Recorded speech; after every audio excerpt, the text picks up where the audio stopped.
My dear viewers and learners, welcome, নমস্কাৰ। Class 9-ৰ happy prince পাৰ্টটোৰ কিছুমান MCQ লৈ আহিছে। MCQ ইয়াত এক নম্বৰটো দিছে, হোৱাই did happy prince give away all his assets? কিয় হেপী প্ৰিন্সে সকলো এছেট তাৰ যিমান অলংকাৰ আছে দি দিছিলে? এইটো হৈছে to eradicate misery and sorrow from his city. চিটিৰ পৰা দুখ দুৰ্দশাবিলাক আঁতৰাবৰ বাবে, না টু শ্ব' হিজ পাৱাৰ দেখাবৰ বাবে, না টু শ্ব' হিজ ৰিচেছ তাৰ ধনী কিমান ধনী দেখাবৰ বাবে, বা টু হেল্প দ্য চেলু বা এই চেলু বুলি চৰাইজনীক সহায় কৰিবৰ বাবে। এইটো নহ'ব, কোনটো হ'ব? এই তাৰ বাস কৰা চিটিখনৰ দুখ দুৰ্দশা বা মানুহৰ দুখবিলাক আঁতৰাবৰ বাবে, হয় নাই? মানে এই অপশ্যনটো শুদ্ধ হ'ব। ইয়াৰ পিছতো আছে, ইউ হেভ কোৱাইট ড্ৰেঞ্চ মি, তুমি মোক পূৰা তিয়াই দিলা। চেজ, কোনে কৈছিলে কথাটো? কিং ৰজাই, না হেপী প্ৰিন্স, না চেলু, না চিমিষ্ট্ৰেছ কৈছিলে? কোনে কৈছিলে? চেলু চৰাইজনীয়ে কৈছিলে। 3 নম্বৰটো, where did the little swallow take the ৰুবিটো? ক'ত ৰুবিটো কাক দিছিলে? ইজিপ্তক লৈ গৈছিলে, না নোহোৱা না ক'তো নহয়, না টু দ্য চিমিষ্টাৰ হাউচ, না টু দ্য পুৰ মেছকাল? ক'ত গৈছিলে? চিমিষ্টাৰ হাউচত, এই দৰ্জীজনীৰ ঘৰত। Number 4, the little swallow finally went to the, এই চৰাইজনীৰ চৰাইজনী ফাইনেলি ক'ত গুচি গৈছিলে? ইজিপ্তলৈ, না চিমনি হলত, না চিটি অফ চৰত, না হাউচ অফ ডেথ? ক'ত গৈছিলে? শেষত মৃত্যু হ'ল দুটাৰে, কৈছে হাউচ অফ ডেথ। পিছৰটো, where was the statue of the Happy Prince put up? Happy প্ৰিন্সৰ ষ্টেচুটো, মূৰ্তিটো ক'ত স্থাপন কৰা হৈছিলে? In a place where the prince lives, য'ত ৰাজকুমাৰে বসবাস কৰিছিল, না ইন দ্য চাৰ্চত, না এট দ্য টাউন মেয়ৰ্ছ হাউচৰ ওচৰত? High above the city on a tall column, এইটো হ'ব হাই এবাভ দ্য। পিছৰটো, হোৱাট ট্ৰাবল দ্য প্লেট যে নভেল লিখি আছে, তেওঁৰ কি অসুবিধা আছিলে? হি ৱাজ ডিজিজ মানে তেওঁ বেমাৰ হৈছিলে। হি ৱাজ ক'ল্ড এণ্ড হাংৰি, মানে কি পানী লাগিছিলে আৰু কি হৈছিলে? হাংৰি, ক্ষুধা। এইটোৱে হ'ব, তেওঁ ভোক লাগিছিলে, এইটোৱে উত্তৰ। Number 7, what is the main theme of the story? Main থিমটো কি হেপী প্ৰিন্সৰ? গ্ৰীড, না চেক্ৰিফাইচ এণ্ড কম্পেশ্যন? এইটো হ'ব চেক্ৰিফাইচ, দুজনে চেক্ৰিফাইচ কৰিলে লাইফ। হেপী প্ৰিন্সেও কৰিলে, চেলুটোও কৰিলে, না এইটো হ'ব। 8 নম্বৰটো, what did the swallow do before dying? মৃত্যুৰ আগত কি কৰিছিলে? ফ্লিউ এৱে টু ইজিপ্তলৈ গুচি গৈছিলে, না কিছ the Happy prince on the লিপছ? কিছ কৰিছিলে। Gave the prince of feather at চাম ফুড? কোনটো হৈছিলে? কিছ কৰিছিলে মৃত্যুৰ আগত। What was the statue of the Happy prince covered with? কিহেৰে কভাৰ কৰা আছিলে? চিলভাৰ, না গ'ল্ড লিভছ আছিলে? সেইটোৱে। Number 10, the hands of the পুৰ ওমেন ৱেৰ ৰেড এজ শ্বি গট হাৰ্ট বাই? এই যে দুখীয়া চিমিষ্টাৰজনক তাৰ আঙুলটো কেলৈ ৰঙা হৈছিলে? তাত কি হৈছিলে? চৰ্ট দি, মানে তৰোৱাল দি, না ব্লেড দি, না নিডিলছ দি, না চিচৰ্ছ মানে কেঁচি দি? নিডিলছ, চিলাই কৰিছিলে নিডিলছ দি। My dear viewers and learners, welcome, নমস্কাৰ। ক্লাছ 9-ৰ দ্য এডভেঞ্চাৰ অফ ট'টো, ইয়াত কিছুমান MCQ লোৱা হৈছে। নম্বৰ হৈছে, what was the colour of the Toto the monkey?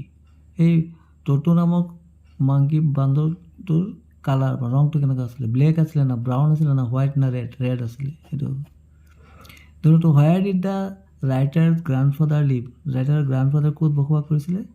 Dehradun, না চাহাৰানপুৰ, না দিল্লী, না Mumbai? Dehradun. What kind of water did Toto like to take a bath in? তাৰমানে কেনেধৰণৰ পানীত ট'টোৱে মানে মাংকিটোৱে গা ধুবলৈ ভাল পাইছিলে? গৰম পানী, নহয় জানো? কোনটো হ'ব? ক'ল্ড ৱাটাৰ, না ৱাৰ্ম ৱাটাৰ? Warm water. পিছত হৈছে, the teeth of the Toto in the story the adventure of Toto were? কেনেকৈ আছে তাৰ দাঁতবিলাক? শ্বাৰ্প এণ্ড হোৱাইট, না লং এণ্ড হোৱাইট, না পেয়াৰলি হোৱাইট, মানে একদম মুক্তাৰ নিচিনা বগা আছিলে? এইটোৱে। নাম্বাৰ 5, এছাৰশ্যন দিছে, the ticket collector classified Toto as a dog? Ticket কালেক্টৰজনে ট'টোক কি হিচাপে ক্লাছিফাইড কৰিছে? শ্ৰেণীবিভাগ কৰিছে ডগ, কুকুৰ হিচাপে। এণ্ড চাৰ্জ কৰিছিলে কিমান? Grandfather as an extra rupees 3 টকা for the journey to Saharanpur, চাহাৰানপুৰত যাব যোৱাৰ সময়ত।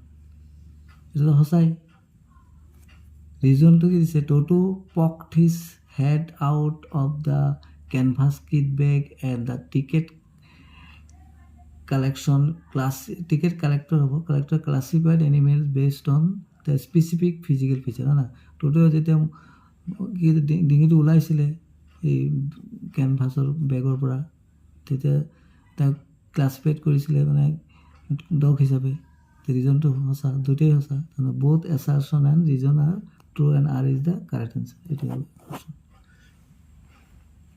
পিছত হৈছে এছাৰশ্যনটো হৈছে Toto and the family donkey Nana never became friends Toto আৰু তাৰ য'ত সৰু সৰু যিমান জীৱ জন্তু আছিলে টৰ্টাইছ আছিলে ডংকি আছিলে নানা তাৰ লগত টটোৰ লগত মানে বান্দৰটোৰ লগত বন্ধুত্ব হোৱা নাছিলে এইটো সঁচাই ৰিজনটো হৈছে on is first night in the stable Toto fastened his sharp teeth on to Nana's long ears making her jerk him back তেতিয়া সঁচাই আছিলে তো দুটাই শুদ্ধ হ'ব 7 what would grandmother do when grandfather bought home চাম নিউ বাৰ্ড অৰ animal যেতিয়া গ্ৰাণ্ডফাদাৰে নতুন জীৱ জন্তু আনে তাৰ গ্ৰাণ্ডমাদাৰৰ কেনেকুৱা ৰিয়েকশ্যনটো হয় চি অলৱেজ ফাৰ্ষ্ট এটি হ'ব খং কৰে নে নেক্সটটো হুইচ আদাৰ এনিমেলছ এক্সেপ্ট টটো ডিড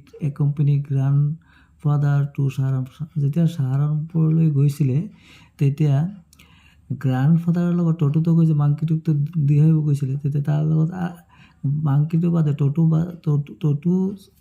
বাদ দি আৰু কোনটো জীৱ গৈছিলে কোনটো জীৱটো গৈছিলে নানাই গৈছিলে না ডগ গৈছিলে না টৰ্টইছ গৈছিলে না পেট গৈছিলে কোন গৈছিলে টৰ্টইছ কাছ 9 what did the Toto do with the writer's school ব্লেজাৰটোৰ টটোৱে কি কৰিছে যেতিয়া বান্ধি দিছে দেৱালৰ লগত ট'ৰ ইট ইনটু শ্ৰেড এইটোৱে হ'ব ছিঙি পেলাইছে তাৰপিছত 10 before the coming of the Toto grandfather's pets included গ্ৰাণ্ডফাদাৰত কি আছিলে জীৱে মানে টটো অহাৰ আগতে গ্ৰাণ্ডফাদাৰৰ যি সৰু জোৰ নিচিনা আছে তাৰ ঘৰত কি জীৱ জন্তু আছিলে এ টৰ্টইছ আছিলে এনে পেয়াৰ অফ ৰেবিটছ আছিলে একযোৰ এ টেম স্কুৱেৰেল আছিলে এনে পেট ডগ নে গট আছে ছাগলী আছিলে এ শ্বিপ এনে কাউ আছিলে কোনটো আছিলে এই টৰ্টইছটো আছিলে এ পেয়াৰ অফ ৰেবিটো আছিলে এ টেম স্কুৱেৰেল আছিলে আৰু কি আছিলে পেট কুকুৰ এটা আছিলে তাৰমানে এই 1 আৰু 2 গোটেইখিনি আছিলে এনচাৰটো হ'ব অপশ্যন বি 1 and 2 মানে 1 আৰু 2ত থকা এই গোটেইকেইটা জীৱ জন্তু আছিল থেংকছ ফৰ ৱাচিং stay connected thank you so' much